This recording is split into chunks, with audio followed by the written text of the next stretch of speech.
Hello students, welcome back to my channel Biology Tutelage, and we'll study further in cell for class 9. So today's topic is prokaryotic cell and eukaryotic cell in quite detailed. Okay, so हम इनके structures को देखेंगे और इससे पता लगाएंगे कि why they are different, क्यों different बोला जाता है इन prokaryotic cells को और eukaryotic cells को. So इनके जो structures हैं उन्हीं के अंदर सब कुछ छुपा है. So let's get into this video. So let's see the structure first. हमने देख रहे हैं कि क्या क्या हमारे पास स्ट्रक्चर्स देखने को मिलते हैं इसके अंदर.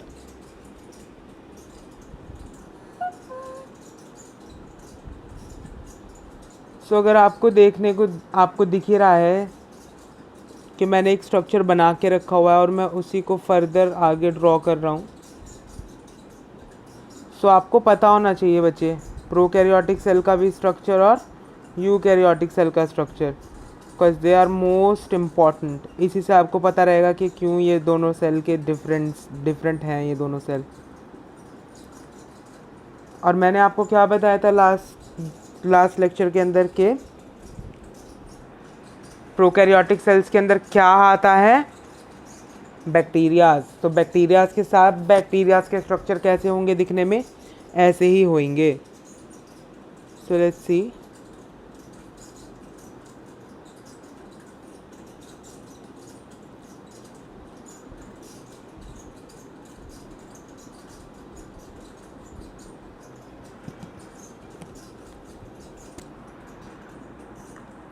So बच्चों, this is the typical structure of prokaryotic bacterial cell. हमको ये सारे स्ट्रक्चर देखने को मिलते हैं एक बैक्टीरियल सेल के अंदर. अब तो अगर हम देखेंगे तो एक एक करके हम देखते हैं कि क्या क्या इसके अंदर प्रेजेंट है. तो सबसे ऊपर से हम अंदर की तरफ जाएंगे बच्चों स्ट्रक्चर के अंदर. तो सबसे ऊपर की तरफ हमारे पास क्या है, पाइलाए, या फिर जिसको हमने लिखा है sex pili. So what are sex pili? Sex pili सिर्फ और सिर्फ रिप्रोडक्शन के टाइम पे यूज़ होती हैं. दो बैक्टीरियाज हैं, दो बैक्टीरियाज को सेक्सुअल रिप्रोडक्शन करना है तो they will use their sex pili for the reproduction. इसके बाद आता है कैप्सूल. कैप्सूल जो है वो आउटर मोस्ट कोट होता है किसी भी प्रोकैरियोटिक सेल के ऊपर. अब व्हाट इज़ दैट? कैप्सूल क्या करता है, एक प्रोटेक्टिव कोट है, हार्ड कोट है, जो कि उसको जल्दी से मरने नहीं देता. देखा है ना हमने, बैक्टीरियाज हमारे हाथ पे रहते हैं, हम अगर पानी से भी वॉश करते हैं या मतलब बहुत ज़्यादा रेजिस्टेंट होते हैं बैक्टीरियाज. तो वो किस वजह से, क्योंकि उसके ऊपर एक टफ कोट है, दैट इज़ कैप्सूल. इसके बाद हमारे इसके नीचे होती है लेयर हमारी सेल वॉल की, और सेल वॉल के नीचे होती है प्लाज्मा मेम्ब्रेन. प्लाज्मा मेम्ब्रेन को हम कभी कभी सेल मेम्ब्रेन भी देखेंगे, किन्हीं बुक्स में सेल मेम्ब्रेन भी आपको लिखा हुआ दिखेगा. तो आप देख लो कि सेल मेम्ब्रेन या फिर plasma membrane, both are same. इनके बाद में क्या आता है हमारे पास, फ्लैजेलम. किसी एक सेल के पास एक फ्लैजेला भी हो सकता है या फिर 2 से 3 फ्लैजेला भी हो सकते हैं. फ्लैजेला का बेसिक वर्क क्या होता है, बेसिक फंक्शन क्या होता है, movement. It provide movement to the cell. Bacteria को क्या करना है, मूव करना है, तो उसके लिए क्या होगा, फ्लैजेलम. अब एक सेल के पास 2 भी फ्लैजेला हो सकते हैं, 3 भी फ्लैजेला हो सकते हैं. फ्लैजेलम सिंगुलर टर्म है, फ्लैजेला बोलते हैं तो वो प्लूरल है. इसके बाद अंदर हम जाते हैं तो हमको क्या देखने को मिलता है, साइटोप्लाज्म. क्या मिलता है हमको देखने को, साइटोप्लाज्म. हमने बताया था कि साइटोप्लाज्म क्या होता है, सेल के अंदर का लिक्विड होता है जो कि इसको एक इंटैक्ट शेप देता है. इसके पास आ गए हमारे राइबोसोम्स.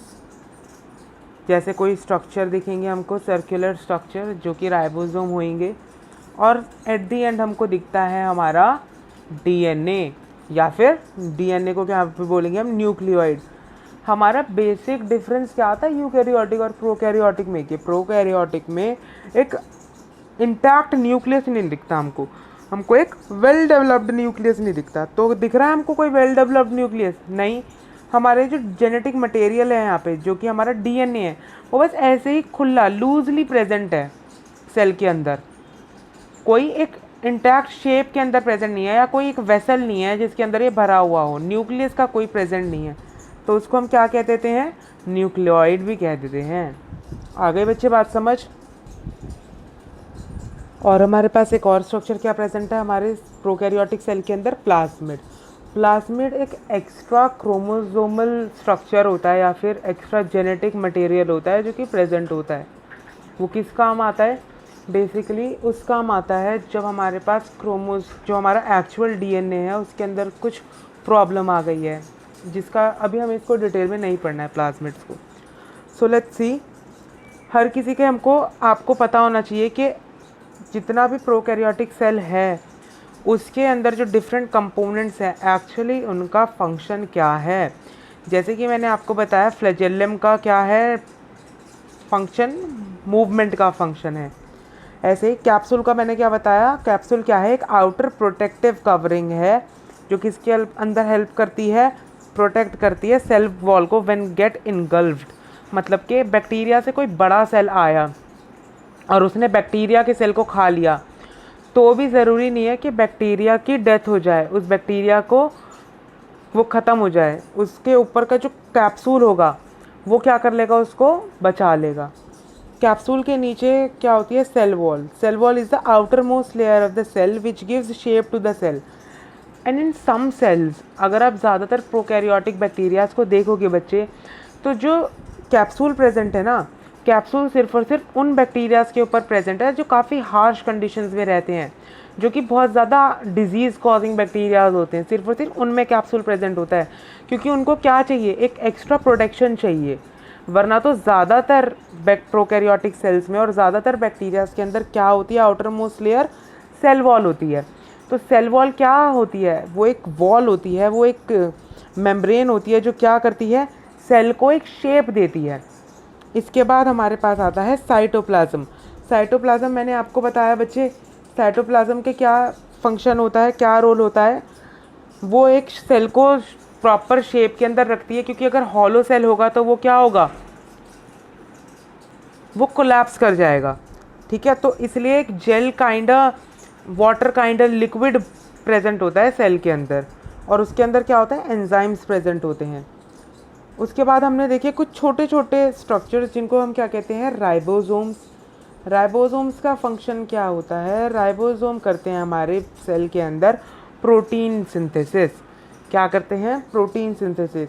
जब कोई बैक्टीरिया है, बैक्टीरिया तो प्रोटीन बाहर से नहीं ले सकता ना बच्चे, वो कहाँ से लेगा, वो थोड़ी कहीं से जाएगा और चिकन खा लेगा, नो, उसको क्या करना है, खुद से प्रोटीन सिंथेसिस करना है। कैसे करेगा वो प्रोटीन सिंथेसिस, जो भी उसके पास रॉ मटेरियल प्रेजेंट है, जो भी वो गैसेस को अगर एब्जॉर्ब कर रहा है या फिर उसके पास वाटर प्रेजेंट है, तो उसी से वो क्या करेगा, अपना बनाएगा प्रोटीन्स को। इसके बाद हमारा आ गया प्लाज्मिड।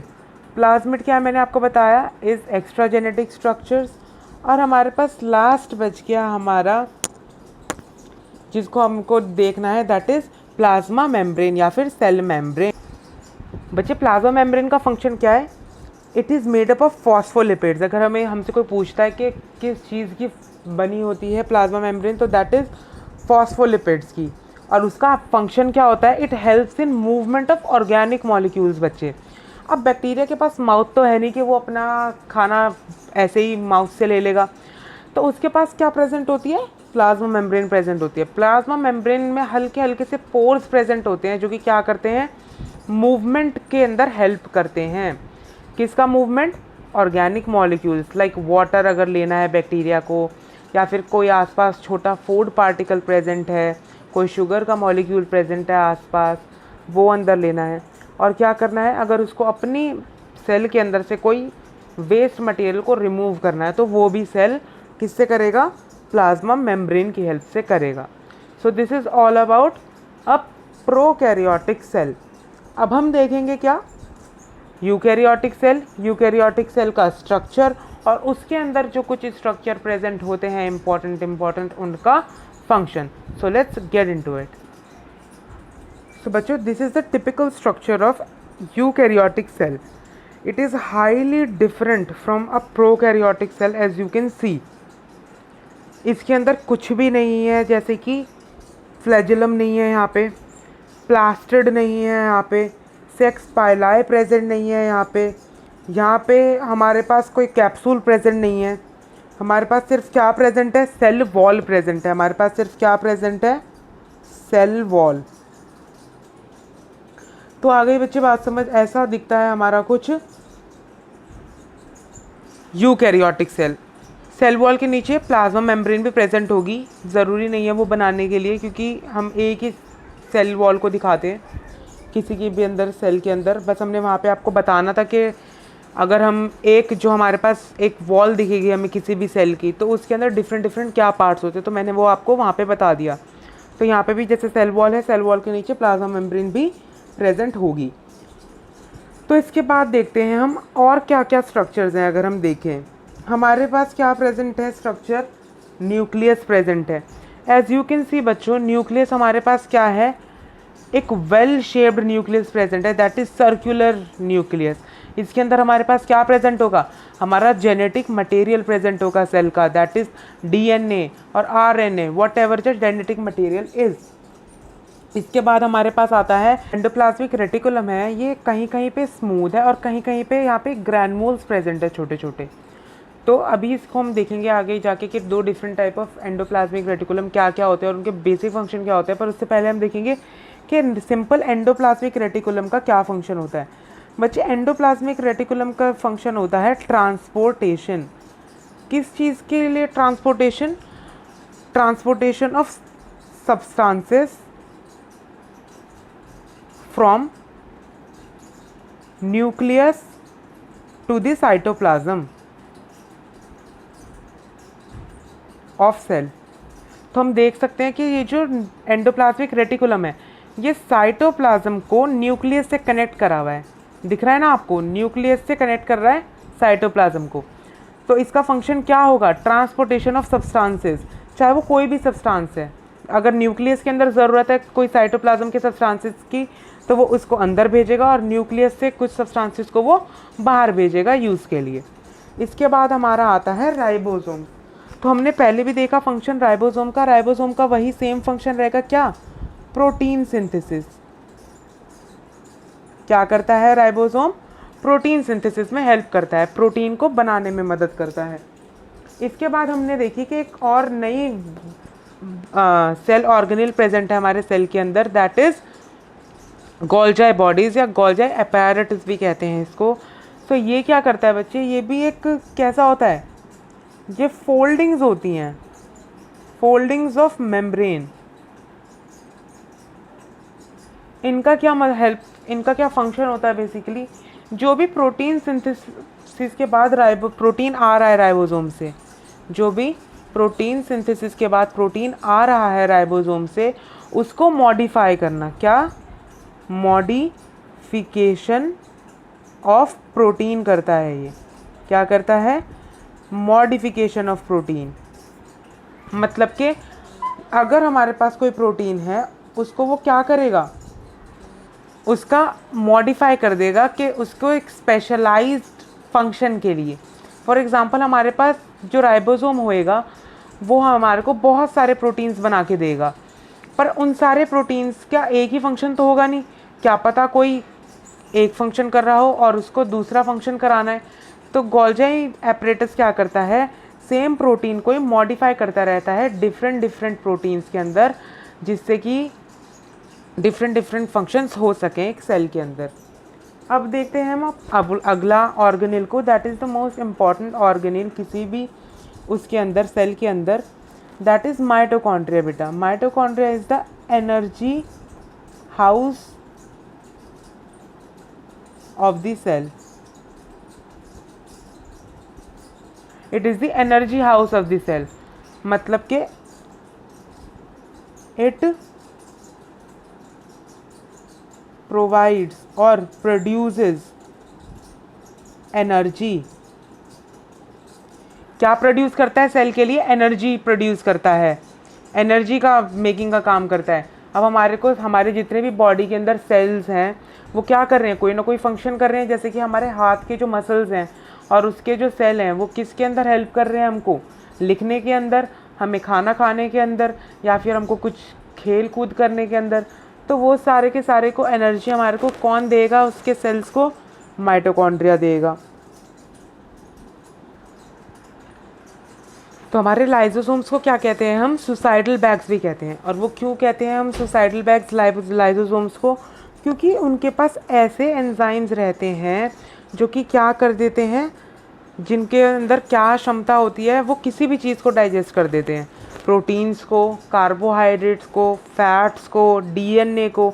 तो अगर वो फूट जाएंगे, अगर वो रप्चर हो जाएंगे लाइबोसोम्स, तो क्या होगा, वो सारे के सारे एंजाइम्स बाहर आ गए, तो वो क्या कर देंगे, हमारे सेल के डीएनए को भी डाइजेस्ट कर देंगे, कार्ब के मॉलिक्यूल जितने प्रेजेंट होंगे वो डाइजेस्ट कर देंगे, प्रोटीन, लिपिड सबको डाइजेस्ट कर देंगे, मतलब सबको ख़त्म कर देंगे, जिससे कि हमारा क्या होगा, पूरा का पूरा सेल ख़त्म हो जाएगा। तो जैसे कि आप देख सकते हैं यहाँ पे मैंने फंक्शन लिखा है इनका, लाइसोसोम्स का, possesses hydrolytic enzymes to digest protein, carbs, lipid, nucleic acid.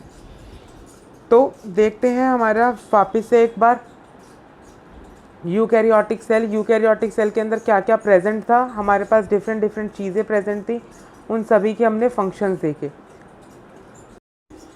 तो आज हमने देखा कि हमारा प्रोकैरियोटिक सेल कैसा होता है, हमारा यूकैरियोटिक सेल कैसा होता है, उनके अंदर कौन कौन सी ऑर्गेनेल्स प्रेजेंट होती हैं और उनके फंक्शंस क्या होते हैं।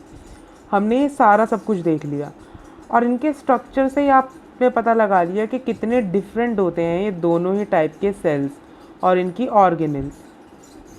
तो आज के लिए बस इतना ही रखते हैं लेक्चर के अंदर, और नेक्स्ट लेक्चर के अंदर हम फर्दर स्टडी करेंगे अलग अलग चीज़ें और बहुत सारे concepts. So please stay tuned. अगर आपको ये वीडियो भी पसंद आया हो तो please give us a like, comment down your doubts, and please share this video with your friends and classmates, and please subscribe to my channel. Thank you.